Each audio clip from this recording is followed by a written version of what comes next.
Channel Mahalakshmi की ओर से आप सबको सादर जय जिनेंद्र। मीठे बोल के दशलाटन धर्म के चौथे दिन उत्तम शौच का धर्म यानी लोभ को खत्म करने के लिए, उसकी सीमाओं को रोकने के लिए पेट को नहीं, अब पेटी को भरने की जरूरत नहीं है। आकांक्षा को सीमित करने का वक्त है। इच्छाओं पर हमें लगाम लगानी होगी। वर्ष वर्ष दर्श हम ये शौच धर्म मनाते हैं, पर लोभ बढ़ता ही जाता है। इच्छाएं कभी खत्म नहीं होती और इच्छाओं के लिए कहते हैं इस मानव खोपड़ी के अंदर जितना मर्जी डालते रहो यह कभी भरती नहीं है। लोभ इतना बड़ा कहते हैं पाप के घड़े की शुरू होती है। पहले इच्छाएं पूरी होती हैं और बाद में लोभ की आकांक्षाएं बढ़ती जाती हैं। चाह, आ, धा और रहा। मुनि श्री प्रमाण सागर जी बताते हैं इस क्रम में उत्तम शौच को कि हमारी चाहें कैसी हैं। गुरु के पास आते हैं, भगवान के पास आते हैं, मंदिर आते हैं, किस लिए आते हैं? केवल अपनी इच्छाओं को बढ़ाने के लिए। ये मिल जाए, वो मिल जाए, सारे संसारी पदार्थ सहजे हमें ही मिल जाए, लेकिन तब भी पूर्ति नहीं होती। हमें इन पापों की इच्छाओं को दूर रखना होगा और हमें चाह करनी होगी अच्छे धर्म कार्य में। आज सात संतों से हम सुनेंगे उत्तम शौच के संक्षिप्त नीर उनके से, और शुरू करते हैं सबसे पहले मुनि श्री प्रमाण सागर जी चाह, आ, धा और रहा के साथ। चाह, दा, आ और राह। आवाज तो आ रही है आप लोगों तक स्पष्ट? चाह होना, चाह आपके मन में है, चाह से शून्य कोई नहीं है। पर अपनी चाह को देखो कैसी चाह है। मन की चाह कैसी है? एक चाह है जो तुम्हें अच्छे कार्य के लिए प्रेरित करती है, और एक चाह है जो तुम्हें पापों की ओर प्रवृत्त करती है। पहले अपने मन को टटोलो कि तुम्हारी चाह कैसी है। धर्म की चाह है, कल्याण की चाह है, सपर के उपकार की चाह है, जीवन को अच्छा बनाने की चाह है, या धन की चाह है, संपत्ति की चाह है, संसार की चाह है, भोगों की चाह है, पाप की चाह है। चाह दोनों तरफ है। हमारी चाह उत्तरोत्तर बढ़ती है। धन की चाह सुरसा की भांति है। सुरसा का मुंह खुलता है तो बस खुलता ही जाता है, खुलता ही जाता है, खुलता ही जाता है, बंद होने का नाम नहीं लेता। संत कहते हैं अगर सुरसा जैसी राक्षसी प्रवृत्ति को अपनाओगे तो तुम्हारा अंत बुरा ही होना है। ये चाह है क्या? तुम्हें व्यग्र बनाती, बेचैन बनाती, व्याकुल बनाती। अगर सुख है तो मन के संतोष में है। सुख है तो मन के संतोष में है। प्रभु से प्रार्थना करो, प्रभु मैं आपके पास धन मांगने के लिए नहीं आया, मैं आपके पास संतोष पाने के लिए आया हूं। बस वो संतोष जग जाए, मेरा जीवन धन्य हो जाए। अपनी चाह को पूरी करने के लिए तो भगवान से रोज प्रार्थना करते हो। अपनी चाह मिटाने की कभी प्रार्थना की? जीवन के इस विज्ञान को सीखो। अपनी चाह मिटाने की प्रार्थना करो। मेरी ये चाह मिटे, और मन में चाह जगे तो अच्छे की चाह जगे, शुभ की चाह जगे, कल्याण की चाह जगे, उपकार की चाह जगे,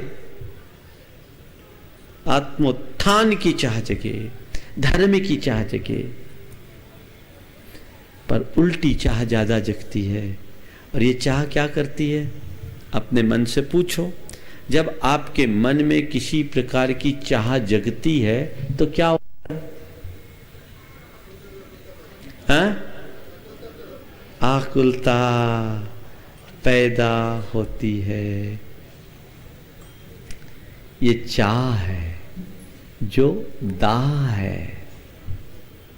क्या है? चाह ही दाह है। ये चाह ही दाह है।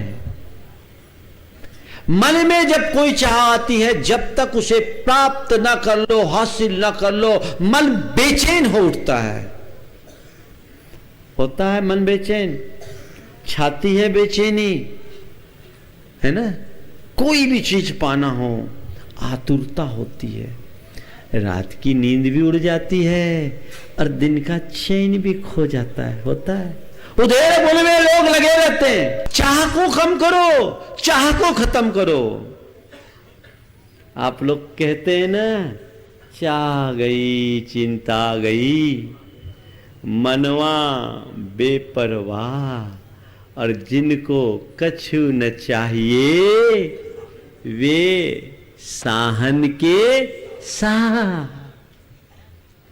चाह मिटाइए, क्योंकि ये चाह दाह देती है,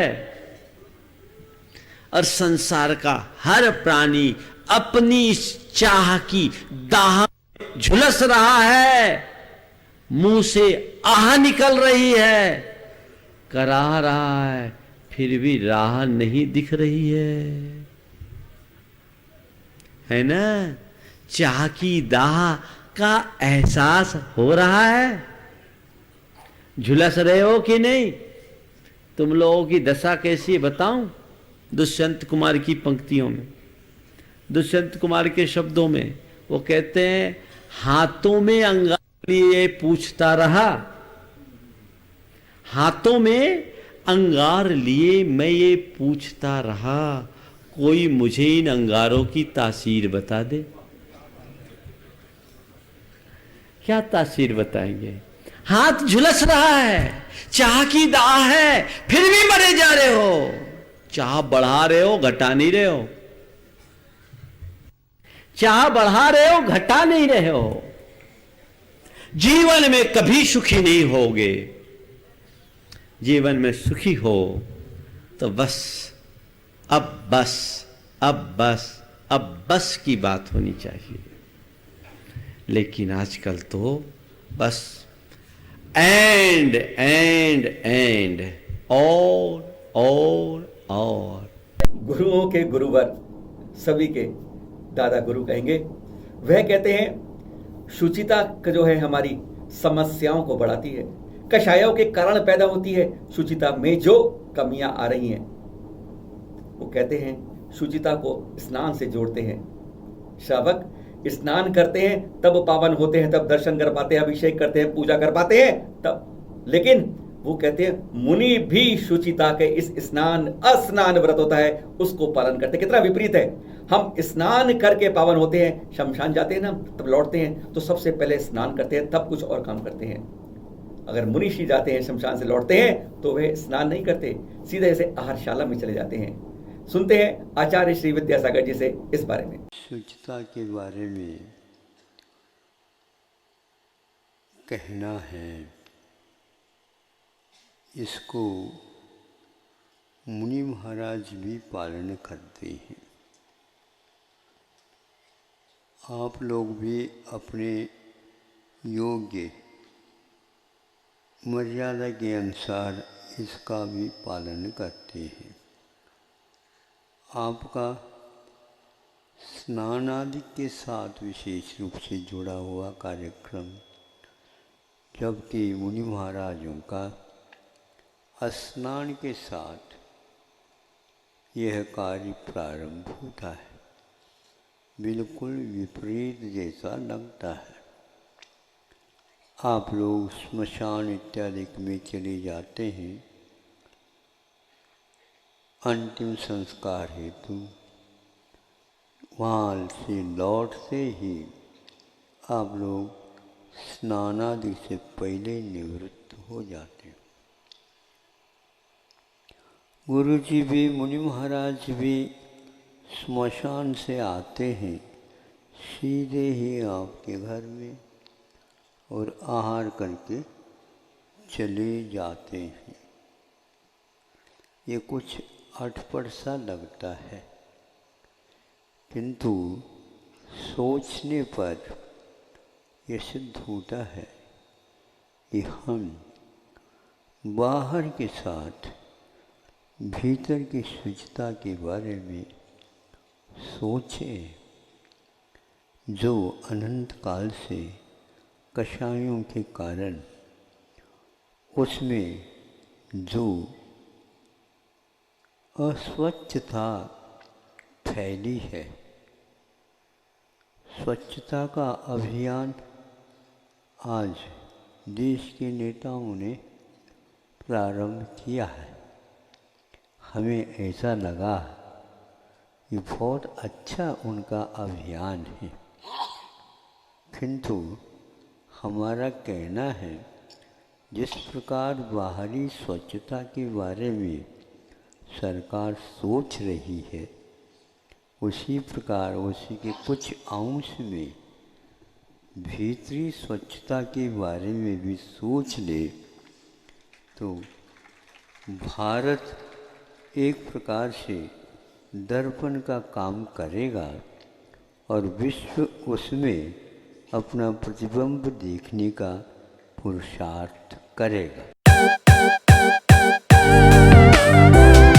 और अब गुरु के बाद शिष्य से बात सुनते हैं। आचार्य श्री के बाद मुनि श्री पुंगव सागर जी क्या कहते हैं। सुधा सागर जी सुनते हैं उनसे। वे कहते हैं उसी स्नान की बात को कहते हैं स्नान करके हम पापी बन जाते हैं, और अगर हम स्नान ना करें तो महापापी हो जाते हैं। यानी पाप तो कमाना ही हमें, क्योंकि अगर हमें स्नान नहीं किया तो ना मंदिर जाएंगे, ना अभिषेक जाएंगे, ना मंदिर कहीं पूजा पाठ कर पाएंगे, इसलिए महापापी हैं। और स्नान करने से भी हम पापी हैं। वो कहते हैं जल हमारे पास आया था कि कितना पावन रहूंगा, शुद्ध रहूंगा, लेकिन वो हमारे शरीर से उतरकर गंदी नालियों में पहुंचकर गंदा हो जाता है। वे कहते हैं कि ऐसा काम करो, ऐसे बनो कि जल गंदा नहीं हो, गंधोदक बन जाए। सुनते हैं मुनि श्री से। आप इतने पावन पवित्र शुद्ध बन जाओ, द्रव्य से, गुण से, पर्याय से, मन से, वचन से, काय से, कर्म से, नौ कर्म, सब से मलिनता से दूर होकर कि तुम्हारे लिए कोई वस्तु छुए तो पावन हो जाए। जल तुम्हें अभिशाप देता है, जल स्वच्छ होता है। तुम्हारे पास आया, लोगों ने सुना था, जल ने सुना था कि मनुष्य बहुत पावन अच्छा आदमी है, बहुत है, जो इसकी संगति में जाता है वो महान बन जाता है, क्योंकि 84 लाख योनियों में श्रेष्ठ है। जो इसकी संगति करेगा वो महान बन जाएगा। प्रकृति की अपेक्षा से मैं बोल रहा हूं, समझाने की भाषा में। जल ने सोचा चलो इस मनुष्य की संगति में जाते हैं, हम और ऊंचे उठ जाएंगे। लेकिन जैसे ही उस शरीर ने, जल ने तुम्हारे शरीर को छुआ, इतना गंदा हो गया कि स्वयं नहाने वाला भी नहीं छूता। असुचि भावना, इतना अशुद्ध कर दिया उसको कि नाली में बहा दिया। जल कहता रे दुष्ट, मैं तुझे बहुत ऊंचा मान के आया था, अच्छा था मैं तेरी संगति में नहीं आता तो आज नाली में तो नहीं बहता, किसी नदी में बह रहा होता। जब तक जल मनुष्य की संगति में नहीं आता, किसी समुद्र में लहरा हो रहा होता, किसी नदी में बह रहा होता, किसी तालाब में होता, किसी कुएं में लहरें मार रहा होता, किसी जमीन के अंदर कल कल करके बह रहा होता। लेकिन जब मनुष्य की संगति में आकर के वो तो नाली का बन गया, इतना गंदा बन गया। जल अभिशाप देता है। पर वस्तु को छूने का अधिकार तुम्हें है, लेकिन उसको अपावन बनाने का अधिकार नहीं। यदि तुम्हारे छूने से कोई वस्तु पावन बनती है तो छुओ, लेकिन अपावन बनने का अधिकार तुम्हें नहीं है। उत्तम सौच धर्म कहता है तुम अपने आप को इतना पावन बना लो कि जल छुए तो वो गंदा नहीं, गंधोदक बन जाए।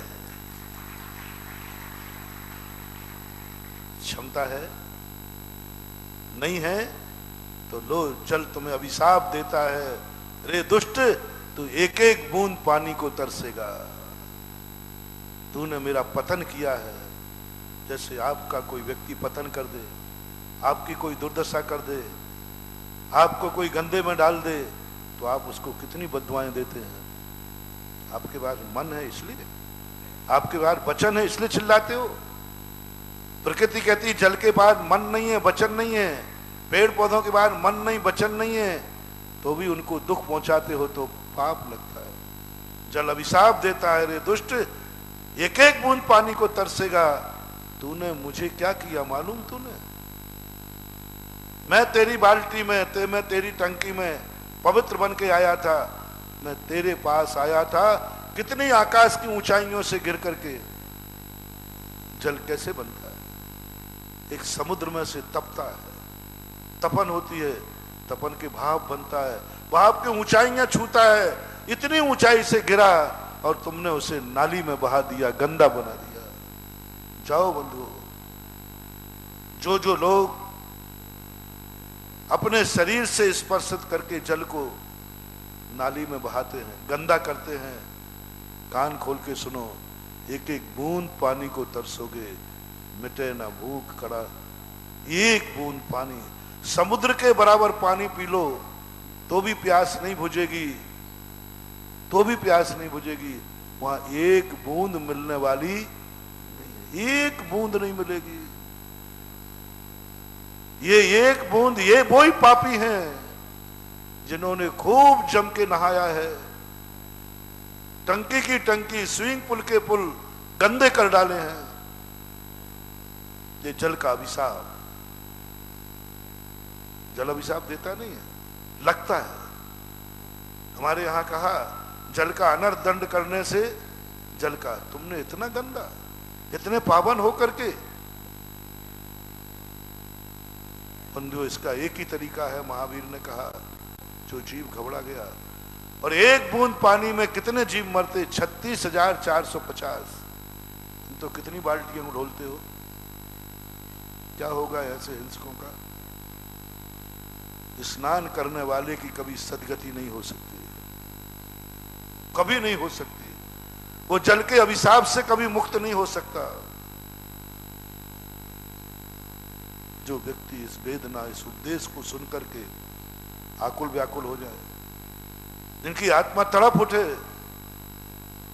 वे तुरंत उसी दिन से स्नान का त्याग कर देते हैं। लेकिन स्नान का त्याग घर बैठे नहीं कर सकते, मुनि बनना पड़ेगा। जो घर में रहकर स्नान नहीं करता है वो तो बहुत बड़ा पापी हो जाएगा, क्योंकि स्नान नहीं होगा तो पूजन नहीं होगी, अभिषेक नहीं होगा, आहार दान नहीं होगा, तुम्हारा जीवन बर्बाद हो जाएगा और महापापी बन जाओगे। स्नान नहीं करोगे तो महापापी हो और स्नान करोगे तो पापी हो। अब क्या करना है? स्नान करोगे तो पापी हो और नहीं करोगे तो महापापी हो। अब निर्णय एक ही है। ऐसी कौन सा पद है, ऐसा दुनिया में कौन सा स्थान है जहां स्नान नहीं करने पर पाप नहीं लगे? तुमने तो स्नान नहीं किया, महापापी, क्योंकि तुम्हारे सारे कर्म छूट जाएंगे। पूजन, अभिषेक, आहार दान, माला, सब छूट जाएंगे।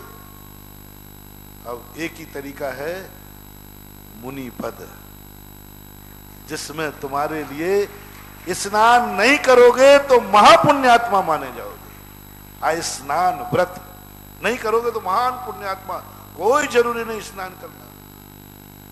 सबसे यदि जल का अभिशाप नहीं लेना है तो आज सब लोग 10 दिन के बाद सीधा आचार्य पूज्य गुरुदेव विद्यासागर महाराज के पास दीक्षा लेने चले जाएं। वो पूछे क्यों आए यहाँ पर, तो कहना उत्तम शौच धर्म के दिन मुझे ये ज्ञान हुआ है कि मैं जल को गंदा नहीं बनाऊंगा और ग्रस्त अवस्था में कर नहीं सकता, इसलिए मेरे द्वारा छुआ हुआ जल गंदा न बने, इसलिए मैं मुनि दीक्षा लेना चाहता हूं जिससे स्नान न करना पड़े। और अब हम जब तोलते ना किसी को, इंसान को तोलते हैं तो देखते हैं वजन से उसका बड़ा बनाते हैं। और आचार्य श्री कहते हैं इंसान को तराजू से तोलने वालों, कभी भी वजन से आदमी बड़ा नहीं होता, वे मन से बड़ा होता है। हर साल मनाते हो शौच धर्म हर 10 लक्षण में, लेकिन उतना ही लोभ बढ़ाते रहते हो।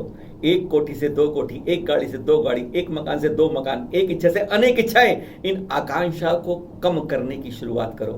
सुनते हैं आचार्य श्री पुलक सागर जी। इतनी बार उत्तम शौच धर्म मना लिया, एक बात बताओ, पिछले पर्यूषण और इस पर्यूषण के बीच इन 1 वर्ष में सोचना हमारा परिग्रह सीमित हुआ है या बड़ा है? मैंने 10 साल पहले इसी माधव बाग में पर्यूषण पर्व मनाए थे। उन 10 साल और अभी तक के अंतराल में कभी विचार करना कि इन 10 पर्यूषणों में हमारा लोभ बढ़ा है या घटा है।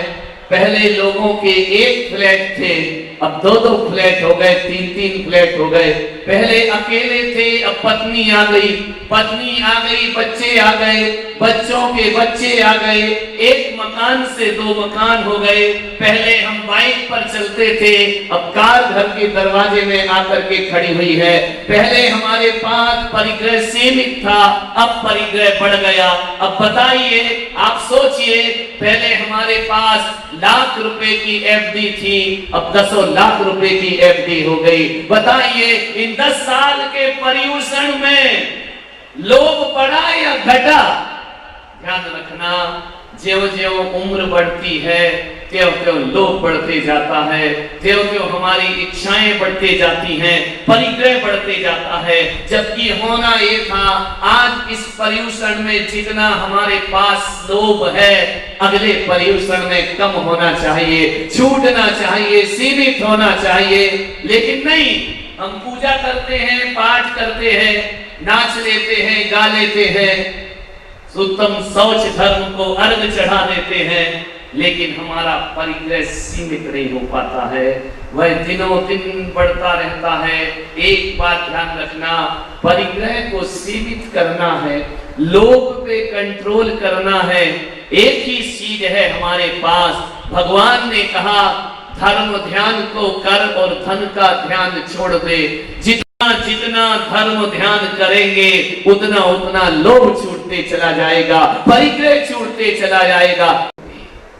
बोलिए, जब पैदा हुए जो कपड़ा पहनाया गया उसमें भी जेब नहीं थी, जब मर गए जो कफन उड़ाया जाएगा उसमें भी जेब नहीं है, तो जेब आप कहां से गई मेरे भाई? बताइए, जन्म से और मृत्यु के बीच में एक जेब आ जाती है, और वह जेब आदमी को भगवान बनने से रोक दिया करती है। वह जेब ऐसी जेब है जिसे भरने में जिंदगी भर जाती है, लेकिन जेब कभी भरती नहीं है। ध्यान रखना, महल सोने का मिट्टी पे खड़ा होता है, एक दिन वो महल मिट्टी में मिला होता है, और वजन इंसान का तराजू से तौलने वालों, आदमी तन से नहीं, आदमी मन से बड़ा होता है। उत्तम सोच, विचार करिएगा, सोचिए आप अपने जीवन में कि हमारी आकांक्षाएं, हमारी इच्छाएं, हमारी चाहतें कहीं ऐसी तो नहीं कि जहां से मनुष्यता नष्ट होती है। घर में रखी हुई दौलत देखना और देखना। नानक को किसी ने भोजन के लिए बुलाया, नानक ने जैसे ही रोटी तोड़ी तो उसमें रोटी को निचोड़ा तो खून निकला। नानक ने कहा, मैं ये रोटी नहीं खा सकता। दूसरी रोटी परोसी, नानक ने उठाया, निचोड़ा रोटी को, खून की हार रही। नानक ने कहा, मैं नहीं खा सकता। लोग आश्चर्य में, ये रोटी में से खून कैसे करता? नानक ने कहा कि पागलों, ये रोटी में से खून नहीं टपक रहा, इस आदमी की कमाई में से खून टपक रहा है। इस आदमी ने दूसरों का खून चूस करके पैसा इकट्ठा किया है, इसलिए दूसरों का खून चूस चूस कर जो दौलत इकट्ठी की जाती है वो पापों में तो लग सकती है, लेकिन धर्म के काम नहीं आती है, वह धर्म के स्थान में काम नहीं आती है। ध्यान रखना, विचार करना। पैसा ही भगवान हो गया, पैसा ही सब कुछ हो गया, रिश्ते नाते कुछ ना बचे, संवेदनाएं कुछ ना बची, भावनाएं कुछ ना बची, लोग ही लोग रहता है आदमी को। मेरा तो मेरा है, पड़ोसी का है वो भी कैसी। और अब सुनते हैं आचार्य पुलक सागर जी के गुरु आचार्य श्री पुष्पदंत सागर जी से। वह कहते हैं, हम लोग जिंदगी के अंदर लोभ और भय, इन्हें दोनों में से किसी के इर्द गिर्द घूमते रहते हैं। जैसे जैसे हमारा लोभ बढ़ता है, ऐसे ऐसे हम धर्म छूटता जाता है। यानी दोनों एक दूसरे विपरीत चलते हैं। जहां हम लालच में मकान के, कोठी में और संपदाओं के वो पहुंचते हैं, हमारा धर्म हमसे छूटता जाता है। हमें अपनी आकांक्षाएं कम करनी होंगी। उत्तम शौच धर्म तभी पालन कर पाएंगे। क्या कहते हैं आचार्य श्री पुष्पदत्त सागर जी, सुनते हैं। पैसा ज्यादा आएगा तो चारित्र छूटेगा है, धर्म छूटेगा, संबंध छूटेंगे, रिश्तेदार टूटेंगे। आदमी रिश्तेदार से व्यापार में जैसे ही संबंध बनाता है तो रिश्तेदार तुम्हारे लाखों करोड़ों खींच लेगा और तुम्हें बदनाम कर देगा, इस व्यक्ति ने मेरी फैक्ट्री का सब माल खा गया। लोभ आपकी शांति छीन लेता है, भय आपकी श्रद्धा छीन लेता है। इसीलिए सम्यक दर्शन का पहला अंग है निशंकित, भय से रहित, निष्कांक्षित, लोभ से रहित, आकांक्षा से रहित है। ये कितने खतरनाक, आप खुद सोच लीजिए आप। और हमारा जीवन इन दो तत्वों के सहारे ही केवल चल रहा है। अगर आपने कोठियां बनाई हैं तो लोभ में बनाई, 1 से 2 फ्लैट किए तो लोभ में किए, 1 से 4 कोठी की तो लोभ में की। हमारे परिणामों में जितनी भी विकलता आएगी वो सारी विकलता लोभ के कारण से आएगी। अभी मुख्यतः लोभ की है, इसलिए मैं आपको ये सारी बातें बता रहा हूं। एक व्यक्ति ने दूसरे व्यक्ति से कहा, देखिए बहुत अच्छा उदाहरण दे रहा हूं, जैसा एक भिखारी आया, भिखारी, तो उन्होंने कहा चाचा, और चाचा ऊपर छप्पर पे चढ़े थे और वो खपरे ठीक कर रहे थे, बरसात का महीना था। उन्होंने कहा चाचा, बोले क्या है, आज भी मिलेगा? अरे चाचा आओ एक बात करने। तू आ गया बच्चा नीचे उतर के? बोले अरे कुछ फकीर है, कुछ दे देगा मुझे, भिखारी भी है फकीर भी है। अरे क्या बात है? बोले चाचा 1 रुपये दे दो। क्या बोला? उसने कहा पागल, वहीं से बोलता ना। बोले चाचा तुम नीचे नहीं आ रहे थे ना, तुम तो आते नहीं। तो चाचा ने चल ऊपर आ, चल आजा, ले गए ऊपर। कितने चाहिए? बोले चाचा अब दे दो, ये ऊपर तक बुलाया तो 1 के 5 दे दो। बोले घर यहाँ लाया नहीं, कुछ नहीं मेरे पास। तो उसने कहा चाचा नीचे बोल देते। तो बोले तू मुझे नहीं बुला सकता, मैं नहीं बुला सकता। दोनों, एक भय में आया और एक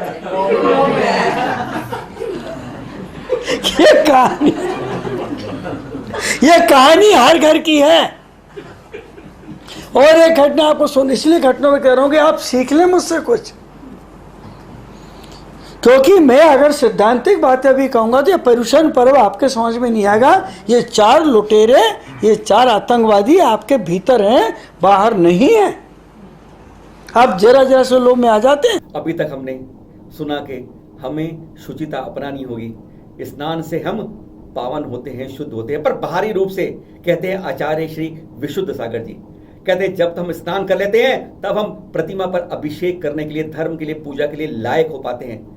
लेकिन क्या हमने कभी अंदर के स्नान किया है? जब तक निर्मल परिणाम नहीं होंगे हम अंदर बैठे परमात्मा के दर्शन नहीं कर सकते, उन्हें नहीं छू सकते। वो कहते हैं कि हम अपने यंत्रों की, उपकरणों की, कंप्यूटर की, कैमरे की कितने ध्यान से रखते हैं, कवर रखते हैं, कहीं वायरस ना आ जाए। कभी हमने आकांक्षाओं के अंदर बैठे वायरस को खत्म करने की कोशिश की है? सुनते हैं आचार्य श्री विशुद्ध सागर जी से। आजकल तो कंप्यूटर में भी वायरस होने लग गए ना, ऐसा हमने सुना है। ये 3-4 भाई बैठे हुए हैं, एक कैमरे को ऐसे रखते जैसे बच्चे को माँ ढक के रखती। इन कैमरों को इतना ढक के क्यों रखते भाई?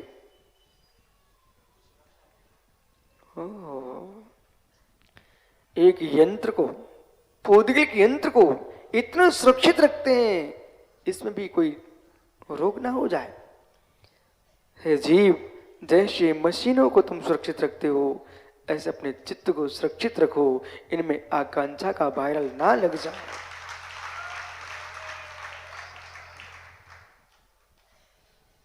आकांक्षा विशाल है, आकांक्षा विशाल है, वस्तु भी विशाल है।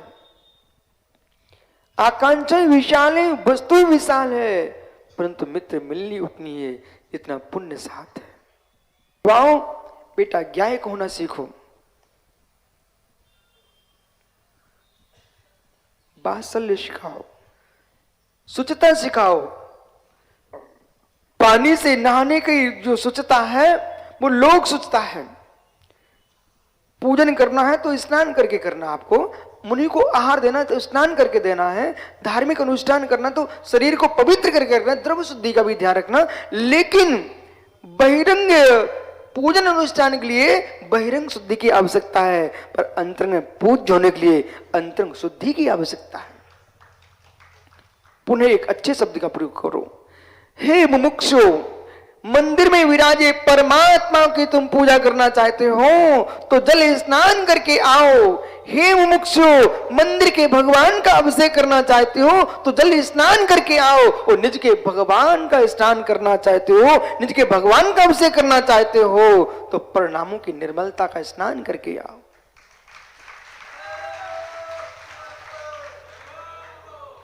जल के स्नान करने से मित्र भगवान की प्रतिमा को छू सकते हो, पर जल के स्नान करके मित्र निज के भगवान का स्पर्श नहीं कर सकते हो। अहो जैन आगम, भगवान के अभिषेक के लिए तो आपको जल स्नान करके आना पड़ेगा, लेकिन निज के स्नान और निज का अभिषेक करना चाहे तो ज्ञान नीर से तो स्नान का त्याग करना पड़ेगा। बहुत कुछ बदल गया है पिछले कई सालों के अंदर। हल्की हल्की चलती जिंदगी अब भाग भाग कर चलती है। बैलगाड़ी वाले आज हवाई जहाज से यात्रा करते हैं। कोई काम हमारा तुरंत हाथों से मोबाइल कंप्यूटर से होने लगा है। फोन उठाने की जरूरत नहीं पड़ती कि लैंडलाइन हो, मोबाइल से तुरंत बात करिए, इंटरनेट पर बात करिए। लेकिन इतनी भागम भाग होने के बाद भी हम अब अपने धर्म ध्यान से छूटते जा रहे हैं। कहते हैं हमारे पास टाइम नहीं है। हर जगह टाइम बच गया, जाने में, आने में, बैठने में, उठने में, करने में, लेकिन अब तब भी नहीं है, क्योंकि हम भौतिक पदार्थों की आकांक्षा में इतने डूब जाते हैं कि धर्म ध्यान की ओर आ नहीं पाते हैं। मुंशी श्यामा सागर जी स्पष्ट कहते हैं, इन आकांक्षाओं को न्यूनतम फैलाना होगा, कामनाएं खत्म करनी होगी, धर्म ध्यान की ओर बढ़कर ही अपने मूल लक्ष्य पे आ सकते हैं। सुनते जरा मुनिश्री से। संतोष या आत्मा की निर्मलता या पवित्रता को ही शौच धर्म कहते हैं। आचार्य भगवंतों ने लोभ की निवृत्ति को भी शौच कहा। जितना जितना लोभ और लालच, जितनी आकांक्षाएं, जितनी आसक्तियां हमारे मन को नहीं घेरती हैं, उतना हमारा मन निर्मल और उज्जवल बना रह सकता है। लेकिन क्या करें, असंतोष का संस्कार है जो हमारे भीतर इच्छाओं को और कामनाओं को उत्पन्न करता है, और हमारा मन, हमारी चेतना मलिन हो जाती है। चाहे वो पारिवारिक असंतोष हो, चाहे सामाजिक हो, व्यक्तिगत असंतोष हो, लेकिन वह असंतोष हमारे भीतर कामनाओं को उत्पन्न करता है।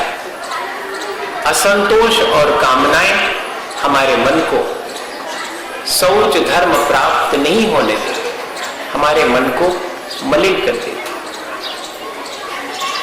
धन की आकांक्षा, पुत्र की आकांक्षा और लोक में मेरी ख्याति फैले, इस बात की आकांक्षा, ये तीन आकांक्षाएं अपन अपने मन में लिए बैठे रहते हैं। बहुत धन पैसा हो, यह आकांक्षा निरंतर बनी रहती है। पुत्र नहीं है तो पुत्र उत्पन्न हो। सब कुछ है लेकिन लोग मुझे मानते नहीं हैं, कम ही लोग मुझे जानते हैं, ऐसी लोकेशना, लोक में मेरा अधिक से अधिक लोगों के द्वारा सम्मान हो, मुझे अधिक से अधिक लोग माने और जाने, इस प्रकार की आकांक्षा अपने भीतर रहती है, जो हमारे जीवन में शौच धर्म उपलब्ध नहीं होने। अपन को तो भौतिक सुख सुविधा के बड़े आसान से साधन मिल गए, लेकिन समय कहां चलोगे? जो धर्म ध्यान में लगना चाहिए था, 5 मिनट में बटन दबाया और मसाला पिस करके तैयार। 5 मिनट के अंदर रोटी बनाने के लिए गैस जल गया। पहले तो मताई फूंकत फूंकत चूल्हो और आंखें खराब हो जाए, जल ही नहीं रहा। सबको बुला के और पंखा हिलवा रहे, कहीं फूंक रहे हैं। नली आती थी एक फूंकने की, तो उसमें से फूंको। अब वो मुंह में प्राण लगो और आंखें में धुआं लग रहा है। इतनी मेहनत करके और करते थे, तब भी समय मिलता था धर्म ध्यान करने का। आजकल तो सब भौतिक चीजें बड़े आसानी से उपलब्ध हैं, लेकिन वो समय कहां चला गया? जो बच जाता था वो समय अपना भौतिक सुखों की प्राप्ति में अपन ने लगा दिया, जिससे कि आत्मा के सुख के लिए धर्म ध्यान अपन को करना था। कैसे अपना जीवन अपन सार्वभौमिक बना पाएंगे? भैया, लालच कम करके और अपने आत्म ध्यान के लिए जो अपन समय निकालते हैं, वो हमारे व्यक्तित्व को ऊंचा उठाता है। जितना जितना कामनाएं कम होती जाएं, जितना जितना मन में संतोष आता जाए, धरी हृदय संतोष करूं तपस्या दे सो। शरीर से आसक्ति कम करने के लिए तपस्या करो और अंतरंग में संतोष भाव रखो। यही शौच धर्म है। इतना एक लाइन में ही सारा कुछ कह दिया। अपन करना चाहें तो बड़ी आसानी से कर सकते कि मन में 4 चीजें हैं तो 40 नहीं चाहिए भैया। संतोष पूर्वक हम जीवन जिएंगे और शरीर को आराम तलब नहीं बनाऊंगे। अपन को तो शरीर का उपयोग करके उससे तपस्या करनी, अपने कर्मों की निर्जरा करने। ऐसा अगर अपने विचार आ जावे तो शौच धर्म बड़े आसानी से अपने जीवन में आ सकता है। उत्तम शौच के पावन दिन आपको 7 संतों के बहुत संक्षिप्त परिवचन बचाए, क्योंकि हम लोभ ना करने लगे। आदत मत डालें, पेट भरे पेटी नहीं भरे। लालच बुरी बला है, इच्छाओं का निरोध करें, आकांक्षाएं सीमित करें। यही सबका संदेश है। शुचिता बाहर नहीं अंदर भी आवश्यक है, यह हमें सोचना होगा। और कहते हैं आज के दिन की माला जो जपते हैं हम, ओम रीम श्रीम उत्तम शौच धर्मांगाय नमः, इसकी माला पढ़ते हैं आज के दिन, कर्मों की निर्जरा करते हैं। आज इतना ही।